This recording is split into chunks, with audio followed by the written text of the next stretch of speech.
Bonjour, je m'appelle Bouna Koïta, maire de la commune de Dialambéré dans le département de Kolda.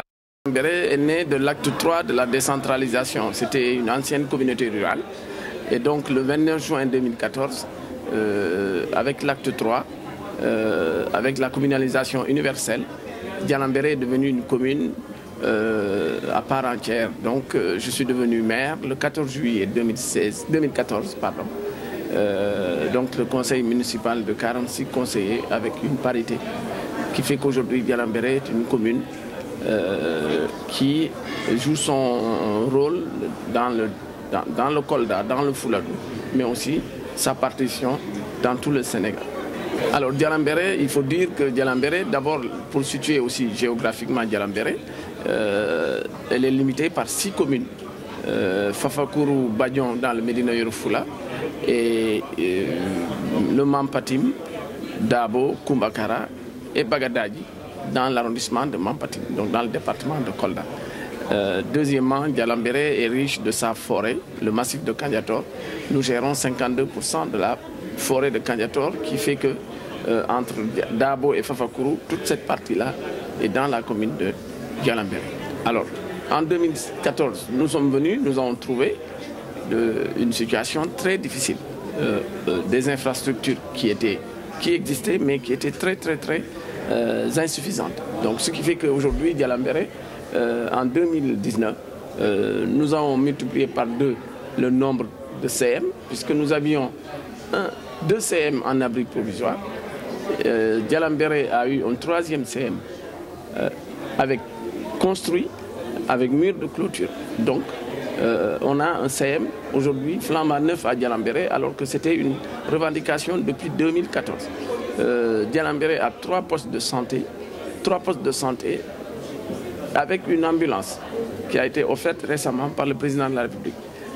3 postes de santé, 3 ICP, 3 équipes qui font que Dialambéré aujourd'hui, dans l'arrondissement de Mampatim, a 3 infrastructures sanitaires. Dialambéré aussi avait ses écoles en abri provisoire. Nous sommes en train de résorber ces écoles en abri provisoire. Actuellement, les chantiers sont en cours. Dialambéré aussi manquait d'hôtels communautaires. Il faut rappeler qu'en 2014, certains hôtels communaux, et Dialambéré avait besoin d'un hôtel communal qui a été complètement construit et équipé par l'AGETIP. Dialambéré aussi, il y avait un problème d'eau et d'assainissement qui fait qu'aujourd'hui, grâce à un don de l'Union européenne, nous avons un château d'eau de 100 mètres cubes qui va irriguer. Très difficile en 2014, mais aussi aujourd'hui, grâce à l'action conjuguée, je dis toujours conjuguée, de l'État central, des chefs de projets et programmes, nous avons aujourd'hui pu mettre en œuvre des infrastructures qui vont servir à l'ensemble de la population. C'est vrai qu'il y a des choses qui arrivent, qui attendent, mais il faut reconnaître qu'aujourd'hui, on a fait un grand bond en avant par rapport à la situation de Dialambéré. Voilà ce que je voulais dire. Par rapport à ce qui existait, alors l'ensemble de ce dispositif n'aurait existé sans l'apport du président de la République, bien évidemment, que nous remercions.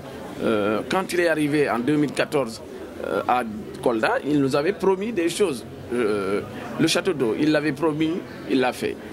En 2019, l'ambulance, il l'avait promise, il l'a donnée.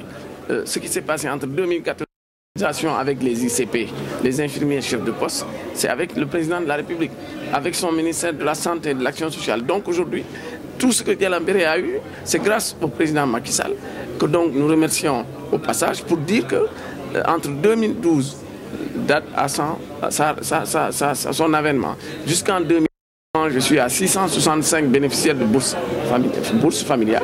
C'est aussi grâce au président de la République. On a la CMU, c'est grâce au président de la République. On a la mutuelle communale, j'allais oublier, de Kolda, de Dialambéré, qui a été mise sur pied, qui aujourd'hui prend en charge des services grâce à l'action des infirmiers chefs de poste et de la commission avec le président de la République, qui n'a pas donc oublié Dialambéré dans le dispositif. Grâce à ces services compétents, à l'administration territoriale, aux services décentralisés, aux services déconcentrés de l'État, que nous avons pu en arriver à ce stade. vous venez à Djalambéré aujourd'hui, vous parlez de Macky Sall, on vous dit oui, il a fait des choses. C'est visible. En milieu rural, contrairement en milieu urbain, on peut commencer à chercher. À Djalambéré, on ne cherche pas. En 2014, 2012, 2014, les choses ont commencé. Mais entre 2014 et 2019, ça s'est accéléré. Et aujourd'hui, nous avons une accessibilité rurale à Djalambéré grâce au PPDC, qui fait que Djalambéré était accessible. Jamais une route qui date de 1963, je vous dis bien, pour accéder à l'hôtel communal de Djalambéré, c'était une piste qui datait de 1963. Le PPDC l'a réhabilité grâce à Macky Sall. C'est des instructions, c'est des projets et programmes de l'État. Donc aujourd'hui, l'émergence à Djalambéré, c'est une réalité. Donc forcément, il y a des changements induits, il y a des changements qui font qu'aujourd'hui, la situation doit être quand même mérite d'être dite. Moi, en tant que maire exécutif local, quand je suis arrivé en 2012, on ne savait pas par quel bout commencer. Et là, aujourd'hui, les 4 prochaines années, avec le président Macky Sall.